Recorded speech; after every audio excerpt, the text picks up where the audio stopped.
Bonjour, moi c'est Maria. Je m'appelle Elliot. Et moi, c'est Nicolas. Et moi, c'est Jean-Vincent, puis on voyage à bord de Rita!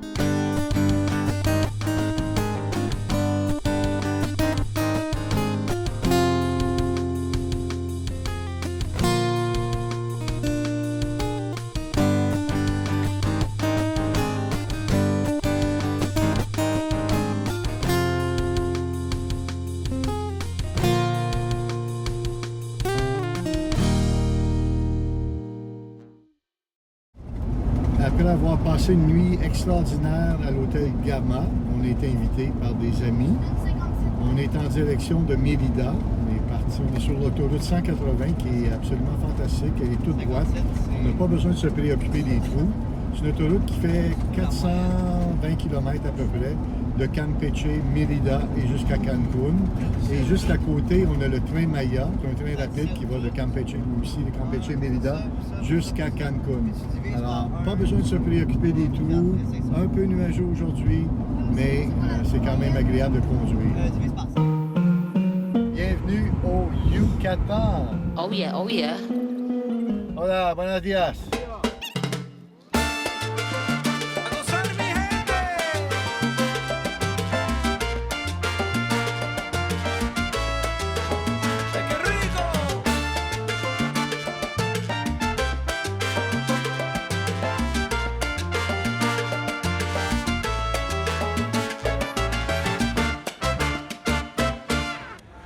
Mérida, surnommée la ville blanche, est la capitale de l'État du Yucatan. Elle est réputée pour ses rues sûres. Certains disent même que c'est la ville la plus sûre de tout le pays. C'est en 1542 que Francisco de Montejo, envoyé par la couronne espagnole, trouva une ville maya abandonnée et décida de construire Mérida sur ses ruines. Mérida devint à l'époque l'une des plus grandes villes d'Amérique avec Mexico et La Havane. La cathédrale San Ildefonso, construite avec des vestiges de temples mayas, est la plus ancienne du Mexique et la deuxième des Amériques après celle de Santo Domingo en République dominicaine. Une autre belle tradition de la péninsule du Yucatan, ce sont les chemises pour hommes qui s'appellent des guayaberas. En fait, selon ce que nous pouvons retracer comme histoire, cette chemise aurait vu le jour sur l'île de Cuba, près du fleuve Yayabo au 18e siècle. Vers la fin du 19e siècle, les Yucatecos de haut rang qui font affaire avec Cuba portent la guayabera et ils l'importent directement de chez leurs voisins. Mais voilà que, puisque la demande augmente, des visionnaires yucatecos décident de la fabriquer directement en terre mexicaine. C'est ainsi qu'est née cette phrase vers les années 80. Yucatán est la puerta del mundo maya y Mérida la capitale mondiale de la guayabera, ce qui signifie Yucatan est la porte du monde maya et Mérida la capitale mondiale de la guayabera. Afin d'en savoir un peu plus sur cette belle chemise, nous décidons d'aller poser quelques questions au marché maya de Mérida. Mi nombre es Aldo Barbosa. ¿Nos hablas un poco del mercado maya? Claro, por supuesto. Aquí, en teoría, todo lo que miramos es confeccionado por gente que se dedica desde hace muchos años, ¿verdad? Es herencia familiar, herencia artesanal. Todo lo que nosotros estamos mirando aquí es elaborado por una familia en específico. Hay alguien que elabora una guayabera ejecutiva, una filipina, ¿verdad? Debido a que son confecciones diferentes. Por ejemplo, esto es una guayamisa. Es algo moderno, puede ser utilizado de manera formal y casual. Explícanos un poco la diferencia entonces y el patrimonio de la guayabera, guayacamisa y me has dicho otro término también. Ah, sí, en Filipina, guayamisa, ¿qué es esto? La filipina es la de cuello mao, una que tiene un cuellito muy delgado que también se puede usar de manera formal y casual. Las prendas son muy versátiles en ese tema. No podemos alterar el diseño debido a que es patrimonio cultural. Viene siendo la guayabera alforzada, una guayabera alforzada que comúnmente es conocida como guayabera presidencial. Por otra parte tenemos la guayabera 4 bolsas, que esa, si gustas, sí, te la puedo mostrar de este lado, es aquí. De esta, por ejemplo, se platica algo, no me creas, pero es lo que se viene contando desde tiempo atrás. Resulta que en la antigüedad, en la época de los hacendados, cuando Yucatán era era normalmente más conocida por las haciendas henequeneras. Estos hacendados traían a muchos trabajadores. Resulta lo siguiente, que en aquella época, cuando se piscaban las guayabas, a estos trabajadores les decían, ok, tú puedes agarrar las guayabas que den en tu bolsa. En muchas ocasiones, pues nada más era una bolsa, ¿verdad? Y a alguien se le ocurre la gran idea de colocarle las bolsas por esta parte. Entonces, al momento de la pizca, como les decían, toma todo lo que puedas. Entonces, piscaban muchas guayabas y el nombre proviene de ahí. Se cuenta que proviene de ahí. Guayabera, que por cierto es patrimonio cultural y no podemos alterar. Muy interesante. ¿Me enseñas una presidencial? Sí, claro. Aquí te voy a mostrar una que es patrimonio cultural también. Es esta pieza. Esta es una guayabera presidencial. La utiliza mucho. El señor Echeverría lo utilizaba, ¿verdad? Entonces, aquí con nosotros se llama alforza esta pieza y guayabera alforzada o guayabera 1000 alforzas. Tiene lo que es las bolsas ocultas, 1, 2, 3. Por la parte de atrás, la guayabera también tiene estos dobleces que, repito, se llaman alforzas. Y todo es directo a la tela. No es que sea planchada, no es que sea algún sublimado, no. Esto es directo a la tela. Ahí es cuando nosotros podemos darnos cuenta de que la guayabera que estamos comprando es auténtica.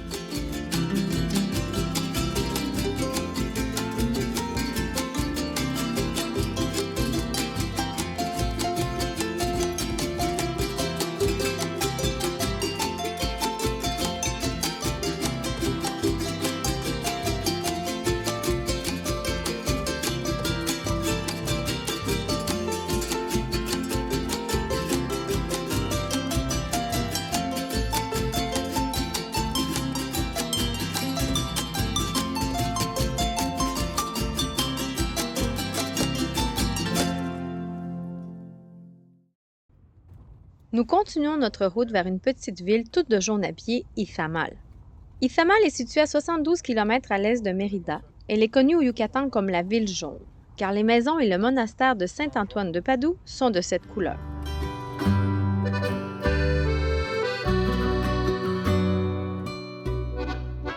D'ailleurs, le monastère est un grand lieu de pèlerinage au Yucatan et il contribue grandement à la vie sociale et spirituelle de la région. Sa construction fut dirigée par un architecte très connu de l'époque, le père Fray Juan de Mérida. Il paraît que le couvent de Saint-Antoine de Padoue a été l'une de ses plus grandes œuvres. Sa construction se terminant en 1561. L'atrium principal du couvent est le plus grand atrium fermé d'Amérique avec ses plus de 7000 mètres carrés et il est le deuxième au monde après la place Saint-Pierre.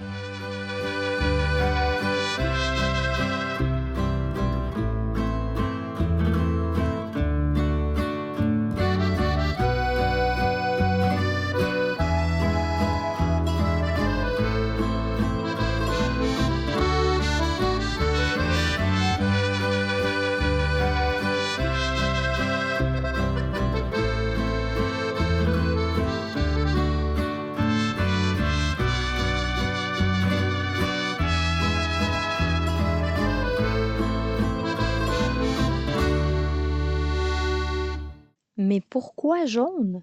Il y a différentes théories qui vont de la couleur du maïs, ou plutôt de la déesse du maïs, à une couleur répulsive pour les moustiques, en passant par la visite du pape en 1994, jaune étant la couleur du Vatican.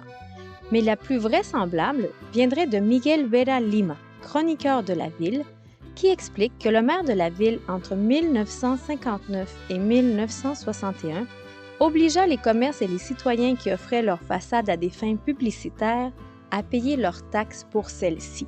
Dans le cas contraire, ils devraient peindre les pubs et le mur de jaune. C'est ainsi que peu à peu, le village vira au jaune et cette péculiarité devint curiosité touristique. Puis, en 1994, on présenta un projet de loi afin de faire du jaune et blanc la couleur officielle de Izamal. ce qui signifie qu'aujourd'hui, les citoyens sont obligés de peindre leurs maisons et commerces en jaune. C'est tout de même très original et sans doute unique.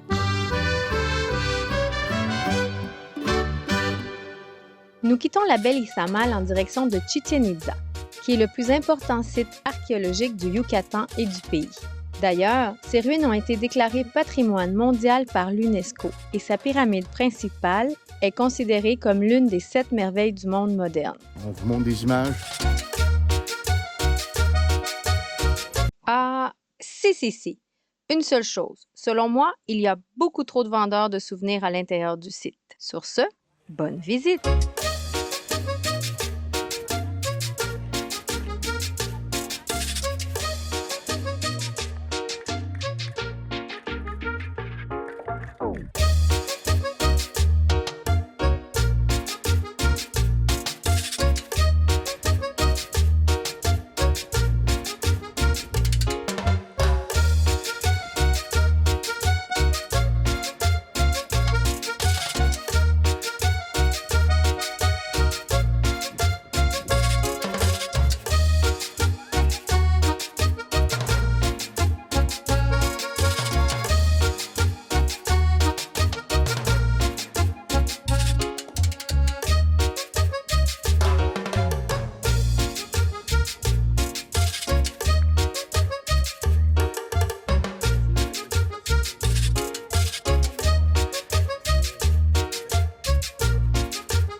Nous quittons Chichén Itzá en direction de Valladolid, qui porte actuellement le titre de Pueblo Mágico en raison de la beauté de ses bâtiments coloniaux. Tulum, la seule et unique cité maya fortifiée qui surplombe la mer des Caraïbes,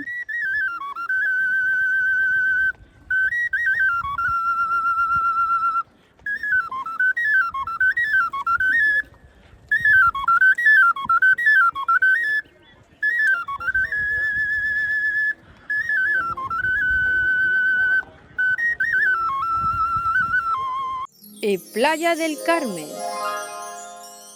Bon, ben un petit changement de plan pour aujourd'hui. On était supposé aller à Cozumel, mais là, le traversier de 11h30, il y a 2 traversiers par jour, 11h30 puis 4h.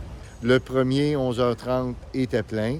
Donc, il a fallu attendre 4 heures dans le parking en ligne. Donc, on a décidé de changer nos plans. Cozumel, ce sera pour une autre fois. Quand on a un véhicule, c'est plus compliqué.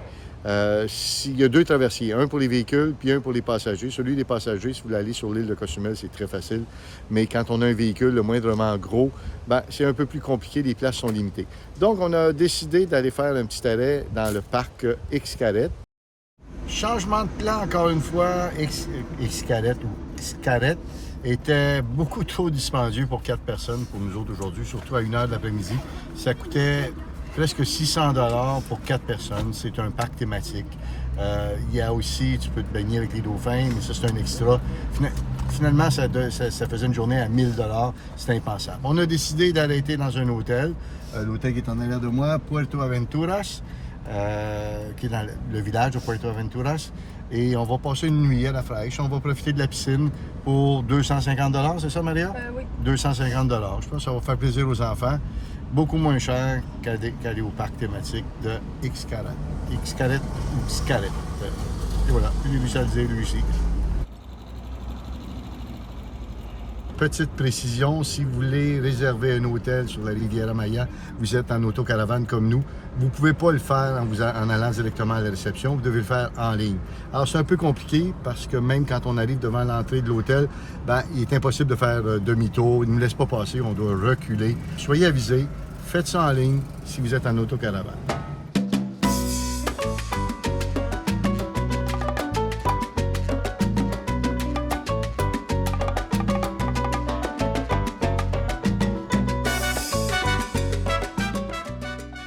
Après une belle nuit de sommeil à l'hôtel, il y a 14 douches.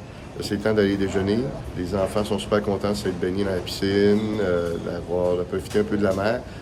Ce qu'on vous a pas dit, c'est qu'Eliott s'en va après 4 mois avec nous. Il s'en va, il a envie de retrouver ses amis. Je pense qu'il a fait un grand effort. Il a hâte de retourner à l'école. Étrange, un enfant qui a hâte de retourner à l'école, mais non. Donc vendredi, on s'en va le laisser à l'aéroport de Cancun. On est à peu près à 1h15, je pense, de Cancun. Et voilà, c'est un peu notre histoire. Maria est triste, je suis triste, mais écoutez, c'est la vie. Un beau 4 mois sur 8 mois, avec un gars de 17 ans dans une autocaravane pas très grande. C'est quand même un exploit. Donc, vendredi, on se revoit. Et des larmes seront présentes. On a nos 2 beaux grands garçons qui nous attendent à la table pour déjeuner. Avez-vous commandé, les gars? Non, on n'a pas commandé. OK. Super de belles vues. C'est sûr qu'on a pris la table ici. Vous allez être de dos. On regarde l'animal ici.